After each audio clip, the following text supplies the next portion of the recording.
यही नवरात्र के बेरा में एगो भक्त अपना माई से का कहता, कैसे कहता, गीत के भाव बा।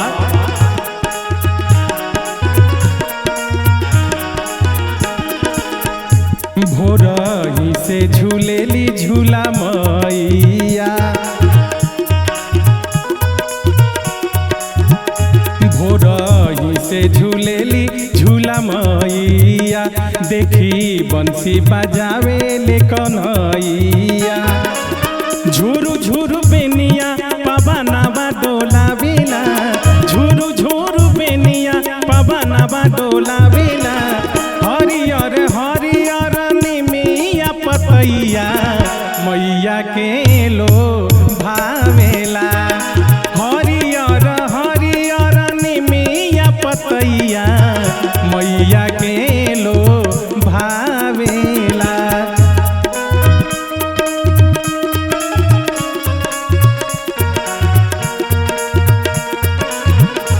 जय हो।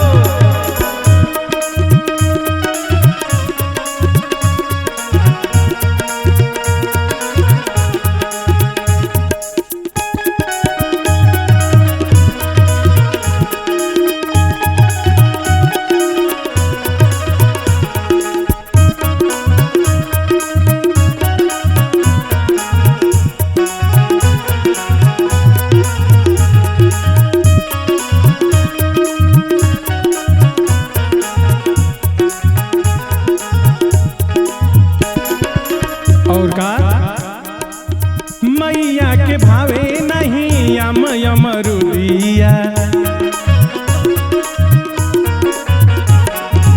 निमिये से लागल बा माई के प्रीतिया। मैया के भावे नहीं अमरुदिया, निमिये से लागल बा माई के प्रीतिया। और का बहे पूरवैया माई के झूलुआ झूलावेला, बहे पूरवैया माई के झूलुआ झूलावेला। हरियर हरियर निमिया पतैया मैया के लो भावेला। हरियर हरियर निमिया पतैया मैया के लो भावेला।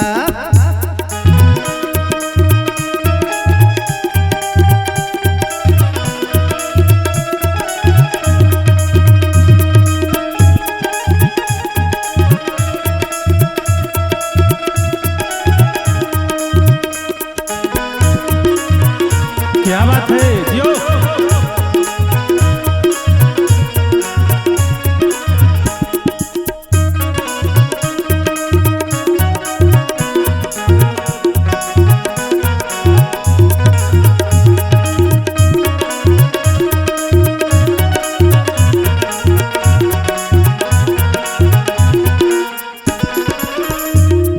अंतिम भाव बा।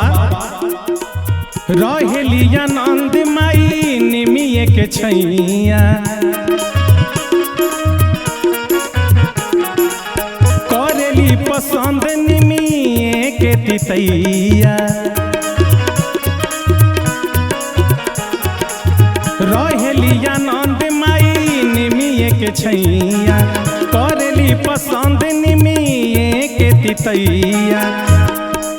लिखले सुरीला सर्वजित गाई के सुनावेला,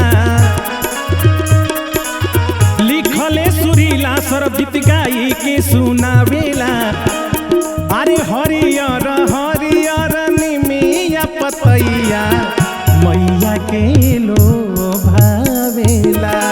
हरियर हरियर निमिया पतैया मैया के लो भावेला। भोरही से झूलेली झूला मैया,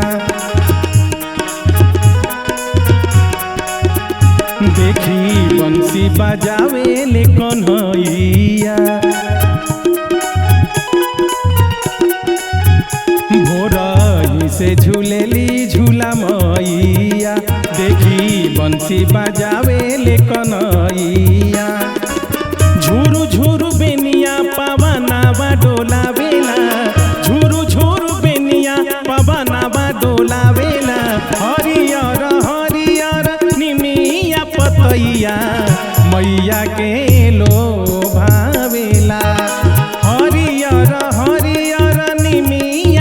पैया मैया के